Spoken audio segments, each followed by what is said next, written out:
Hello everyone. आज आपण bridge कोर्सच्या अंतर्गत इयत्ता 9वी विषय विज्ञान आणि तंत्रज्ञान यावर आधारित कृतीपत्रिका क्रमांक 7 ही समजून घेणार आहोत. त्याचबरोबर या कृतीपत्रिकेवर आधारित जो काही सराव संच आहे तो या व्हिडिओच्या माध्यमातून आपण सोडवून घेणार आहोत. मग आता या ठिकाणी आपल्याला काय समजून घ्यायचं आहे तर अणूची संरचना. या ठिकाणी बघा आपण ही सोडियमच्या अणूची थोडक्यात संरचना दिलेली आहे आणि त्याचबरोबर पहिल्या आकृतीमध्ये बोरचे स्थायी कक्षा अणुप्रारूप या ठिकाणी दिलेलं आहे, तेही आपण या ठिकाणी समजून घेणार आहोत. मग आधी आपण बोरचे स्थायी कक्षा अणुप्रारूप समजून घेणार आहोत. यामध्ये जो अणू असतो त्या अणूमध्ये 4 कक्षा असतात, जसं या ठिकाणी क्रमांकाने दर्शवले आहेत 1, 2, 3 आणि 4. आणि त्या चारही कक्षांना इंग्रजी अक्षरं दिलेली आहेत. ती म्हणजे पहिल्या कक्षेला के कवच म्हणतात, दुसऱ्या कक्षेला एल कवच म्हणतात, तिसऱ्या कक्षेला एम कवच म्हणतात आणि चौथ्या कक्षेला एन कवच म्हणतात. मग या प्रकारे हे कवच जे आहे अणूची हे तुम्हाला लक्षात ठेवायचं आहे. मग बघा जे काही कक्षा कवच आहे ते जी अणूची जी काही ऊर्जा असते मग ती कक्षा कवच 1 मध्ये किंवा 1 जवळ फार कमी असते. जसं जसं कवच वाढणार आहे तशा प्रमाणामध्ये त्या अणूची जी काही हे आहे ऊर्जा आहे ती त्या ठिकाणी वाढत जात असते. मग 1 मध्ये कमी असते आणि सर्वात शेवटच्या कवचामध्ये म्हणजे एन कवचामध्ये जी काही अणूची ऊर्जा आहे ती सर्वात जास्त असते, हे आपल्याला लक्षात ठेवायचं आहे. मग या प्रकारे हे बोरचं जे काही स्थायी कक्षा अणुप्रारूप आहे आपण थोडक्यात समजून घेतलेला आहे. मग या कवचाप्रमाणे जर तुम्ही विचार केला तर हा जो भाग असतो अणूचा हा केंद्रक असतो, हा धनप्रभारित भाग असतो. त्यानंतर प्रत्येक कवचाची इलेक्ट्रॉन सामावून घेण्याची क्षमता असते, ती सुद्धा तुम्हाला लक्षात ठेवायची. जसं की के कवच जो आहे त्याची जी काही धारण क्षमता आहे ती फक्त 2 इलेक्ट्रॉनची आहे. त्यानंतर एल कवच आहे, त्या एल कवचाची धारण क्षमता किती आहे 8 इलेक्ट्रॉनची असते. एम कवच जे आहे त्याची धारण क्षमता 18 इलेक्ट्रॉनची असते आणि सर्वात शेवटचं जे कवच आहे एन कवच त्याची जी काही धारण क्षमता आहे ती 32 असते. मग या प्रमाणात तुम्हाला हे लक्षात ठेवायचं आहे की प्रत्येक अणूच्या कवचामध्ये किती इलेक्ट्रॉन ते सामावून घेऊ शकत असतो. त्यानंतर पुढे आपण बघूया की अणूची संरचना. जसं की या आकृतीच्या मदतीने आपण ती संरचना समजून घेणार आहोत. मग केंद्रक व केंद्रकाबाहेरील भाग यांचा मिळून अणू बनत असतो. मग हा केंद्रक आणि केंद्रकाबाहेरील जो काही भाग आहे त्यांचा मिळून अणू बनत असतो. जसं या केंद्रकामध्ये कोण असतं तर प्रोटॉन आणि न्यूट्रॉन असतात आणि केंद्रकाच्या बाहेर कोण असतात इलेक्ट्रॉन असतात, जसं या ठिकाणी तुम्हाला दिसत आहे. मग या तिघांचा मिळून हा अणू तयार झालेला असतो, हे तुम्हाला लक्षात ठेवायचं आहे. मग यांच्यामध्ये 3 प्रकारच्या अणुकणांचा समावेश असतो. मग कोणते 3 प्रकारचे अणुकण असतात तर प्रोटॉन, त्यानंतर न्यूट्रॉन आणि इलेक्ट्रॉन हे 3 प्रकारचे अणुकण अणूच्या संरचनेमध्ये असतात, हे तुम्हाला लक्षात ठेवायचं आहे. त्यानंतर केंद्रक बघा, या ठिकाणी आपण बघितलं की हा जो केंद्रक असतो हा धनप्रभारित असतो. मग केंद्रक नेहमी धनप्रभारित असतो. अणूचे जवळजवळ सर्वच वस्तुमान त्याच्या केंद्रकामध्ये सामावलेले असतात. मग केंद्रकाचे 2 प्रकारचे अणुकण असतात केंद्रकामध्ये, त्यांना एकत्रितपणे काय म्हणायचं आहे न्यूक्लिऑन म्हणायचं आहे. मग कोणत्या प्रकारचे अणुकण असतात केंद्रकामध्ये तर प्रोटॉन व न्यूट्रॉन या 2 प्रकारचे अणुकण हे केंद्रकामध्ये समाविष्ट असतात. जसं मी या ठिकाणी आकृतीत तुम्हाला दाखवलं की ही सोडियमची आकृती आहे आणि हा सोडियमचा जो काही अणू आहे त्याच्या केंद्रकामध्ये प्रोटॉन आणि न्यूट्रॉन असतात. मग या प्रोटॉन आणि न्यूट्रॉनला एकत्रित काय म्हटलं जातं न्यूक्लिऑन म्हणतात, हे तुम्हाला लक्षात ठेवायचं आहे. 2 प्रकारचे अणुकण असतात केंद्रकामध्ये आणि केंद्रक हे धनप्रभारित असून सर्वच जी काही वस्तुमान असेल किंवा ऊर्जा असेल ती त्या केंद्रकात सामावलेली असते, हे लक्षात ठेवायचं आहे. त्यानंतर आपण पुढे बघूया की प्रोटॉन म्हणजे काय थोडक्यात तर प्रोटॉन हा अणु केंद्रकात असणारा धनप्रभारित अणुकण असून केंद्रकावरील धनप्रभार हा त्याच्यातील प्रोटॉनमुळे असतो. मग या सोडियमच्या अणूमध्ये जो काही धनप्रभार आहे तो प्रोटॉनमुळे असतो, हे तुम्हाला लक्षात ठेवायचं आहे. आणि प्रोटॉन हा पी या अक्षराने किंवा या पी या संज्ञेने दर्शवला जात असतो. त्यानंतर न्यूट्रॉन काय असतं? न्यूट्रॉन हा विद्युत प्रभारदृष्ट्या उदासीन असतो. मग अवअनुकण त्याच्यामध्ये न्यूट्रॉनचे सुद्धा असतात. प्रोटॉन बरोबरच जेवढे प्रोटॉन तेवढेच न्यूट्रॉन सुद्धा असतात. आणि हा जो काही न्यूट्रॉन आहे हा उदासीन असतो. त्याचा जो काही संज्ञा आहे ती एन या अक्षराने दर्शवली जात असते, हे तुम्हाला लक्षात ठेवायचं आहे. मग जेवढं प्रोटॉनचं वस्तुमान असेल तेवढंच न्यूट्रॉनचं असतं, हे तुम्हाला माहिती पाहिजे. त्यानंतर केंद्रकाबाहेरील भाग. मग अणूच्या संरचनेत केंद्रकाबाहेरील भागात परिभ्रमण करणारे इलेक्ट्रॉन असतात. मग इलेक्ट्रॉन हा ऋणप्रभारित अवअनुकण असून त्याचा निर्देश E- या संज्ञेने केला जात असतो. मग इलेक्ट्रॉनवर ऋणप्रभार असतो, म्हणजेच इलेक्ट्रॉनचे वस्तुमान खूपच कमी असते, एकदम नगण्य असते.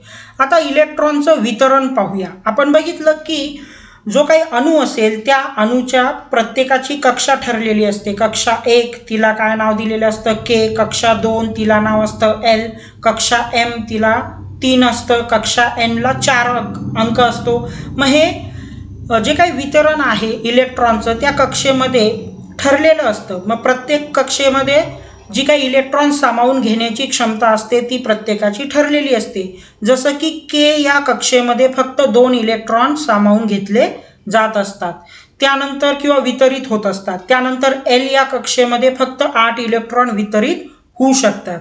एम या कक्षेमध्ये 18 इलेक्ट्रॉन वितरित होऊ शकतात. आणि एन या कक्षेमध्ये जी शेवटची आहे त्या कक्षेमध्ये मात्र 32 इलेक्ट्रॉन वितरित होऊ शकतात. मग हेच झालं इलेक्ट्रॉनचं वितरण त्याच्या कक्षेनुसार. तुम्हाला लक्षात ठेवायचं की पहिल्या कक्षेमध्ये किती इलेक्ट्रॉन वितरित होऊ शकतात, दुसऱ्या कक्षेत किती इलेक्ट्रॉन वितरित होणार, आणि असं करत करत शेवटचा जो काही एन कक्षा आहे त्यामध्ये किती इलेक्ट्रॉन वितरित होणार हे तुम्ही लक्षात ठेवायचे. त्यानंतर पुढे बघा की प्रत्येक कवचात जास्तीत जास्त n2n² या सूत्राने मिळवलेल्या संख्ये इतकेच इलेक्ट्रॉन असू शकतात. म्हणजे जे आपण बघितलं की पहिल्या कक्षेत 2, त्याचं जर स्क्वेअर केला तर 4, 4चं स्क्वेअर केला तर 8. या प्रकारे तुम्ही त्या ठिकाणी काय होऊ शकतं की जे काही इलेक्ट्रॉन आहेत ते इलेक्ट्रॉन त्या सामावू शकतात प्रत्येक कवचामध्ये. तर अशा प्रकारे आपण ही जी काही कृतीपत्रिका आहे क्रमांक 7ची ती थोडक्यात या ठिकाणी समजून घेतलेली आहे. त्यावर आधारित जो काही सराव संच आहे तो आपण या ठिकाणी सोडवणार आहोत. मग यामध्ये पहिला प्रश्न आहे बघा, रिकाम्या जागा भरा. मग अ प्रश्न आहे, इलेक्ट्रॉन, प्रोटॉन, न्यूट्रॉन हे अणूमध्ये असणारे काय आहे? तर हे अवअनुकण आहेत. आपण बघितलं की एखादा अणू असेल तर त्या अणूमध्ये केंद्रकामध्ये 2 अवअनुकण असतात, प्रोटॉन आणि न्यूट्रॉन. आणि त्या अणूच्या म्हणजे त्याच अणूच्या बाह्य कक्षेत किंवा बाह्य आवरणामध्ये इलेक्ट्रॉन हे अवअनुकण असतं. असे हे 3 एकूण अवअनुकण मिळून हा अणू तयार झालेला असतो. म्हणून याचं योग्य उत्तर काय आहे? अवअनुकण आहे, हे त्याचं योग्य उत्तर. त्यानंतर इलेक्ट्रॉनवर टिंब प्रभार असतो. मग इलेक्ट्रॉनवर आपण पाहिलं की ऋण प्रभार असतो. बाह्य कक्षेतील हा काही घटक आहे आणि याच्यावरती ऋण प्रभार असतो, हे तुम्हाला लक्षात ठेवायचं आहे. त्यानंतर जोड्या जुळवा. अ गट आणि ब गट दिला आहे. अ गटात दिलेले पर्याय आहेत आणि ब गटातून आपल्याला योग्य पर्याय निवडायचा आहे. मग प्रोटॉन हा पी या अक्षराने दर्शवतो आणि प्रोटॉन हा काय असतो? धनप्रभारित असतो. इलेक्ट्रॉन E- या अक्षराने दर्शवला जातो, त्याच्यावरती ऋण प्रभार असतो. आणि न्यूट्रॉन हा N या अक्षराने कॅपिटल N अक्षराने दाखवला जातो, तो उदासीन असतो. हे त्याचं योग्य उत्तर आहे.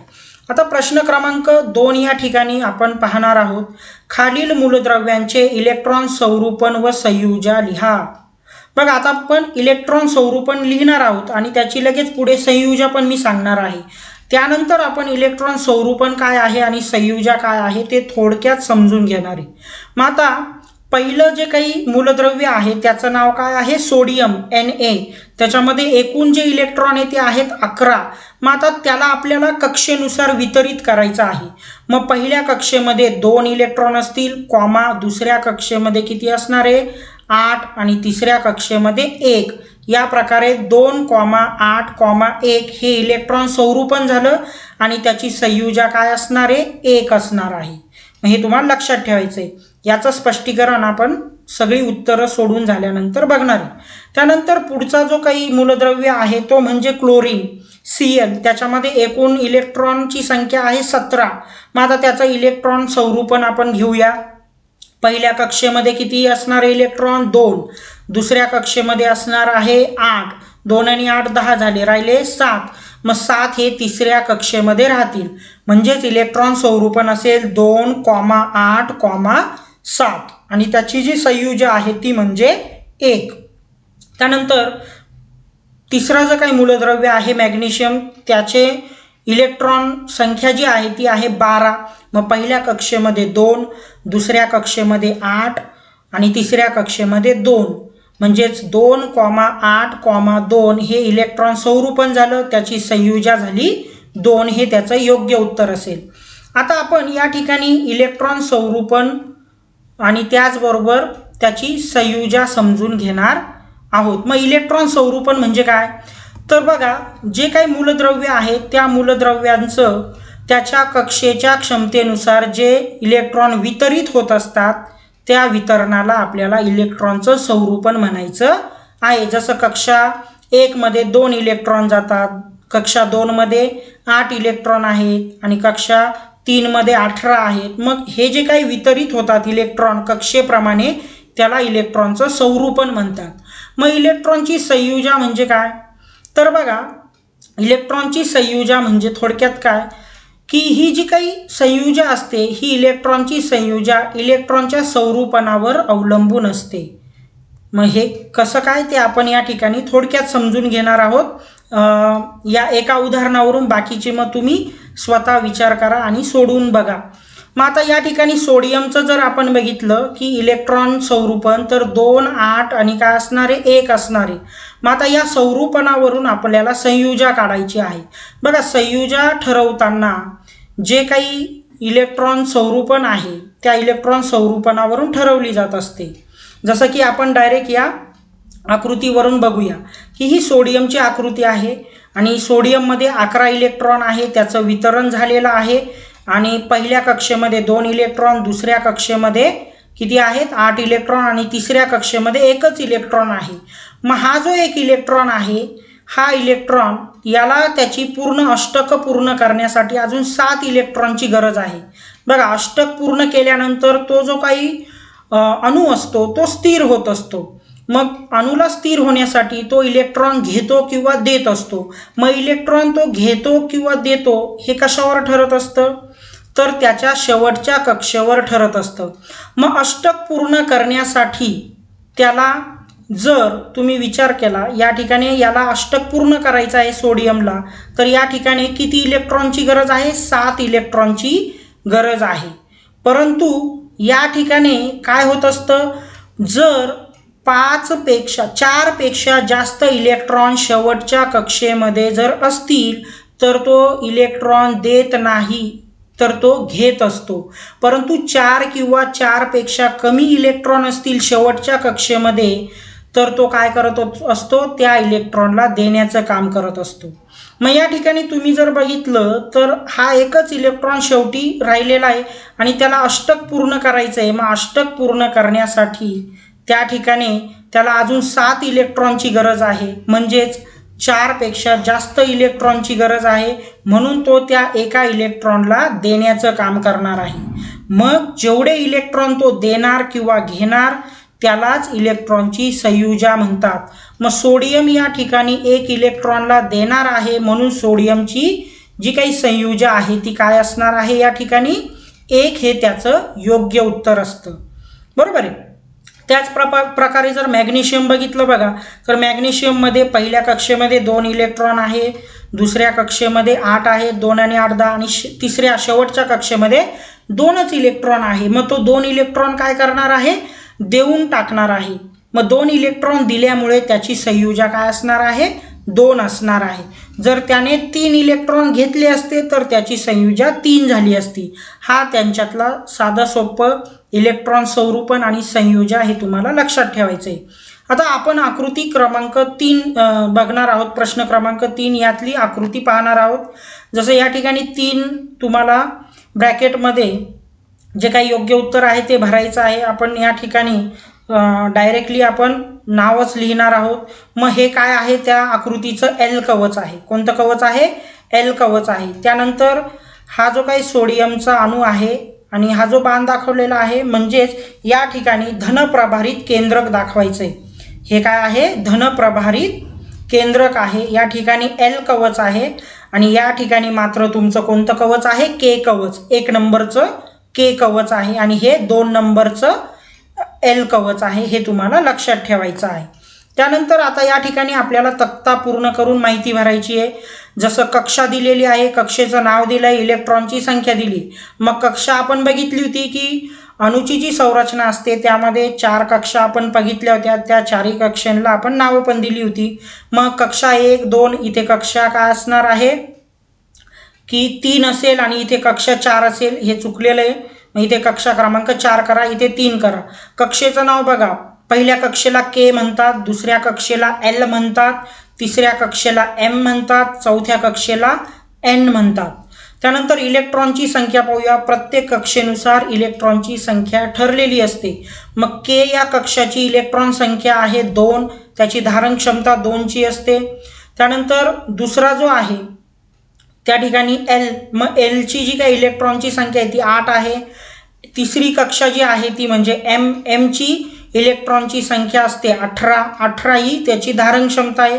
त्यानंतर कक्षा क्रमांक 3 या ठिकाणी कक्षेचं नाव आहे एन आणि इलेक्ट्रॉनची संख्या इथे 36 दिलेली, ही चुकलेली आहे. इथे तुम्हाला 32 करायचं आहे. तर या प्रकारे हा जो काही सराव संच आहे कृतीपत्रिका क्रमांक 7चा तो आपण या व्हिडिओच्या माध्यमातून सोडून घेतलेला आहे. मग अशाच प्रकारची नवनवीन व्हिडिओ किंवा सोडवलेल्या कृतीपत्रिका पाहण्यासाठी या व्हिडिओला लाईक आणि सबस्क्राईब जरूर करा. Thank you very much.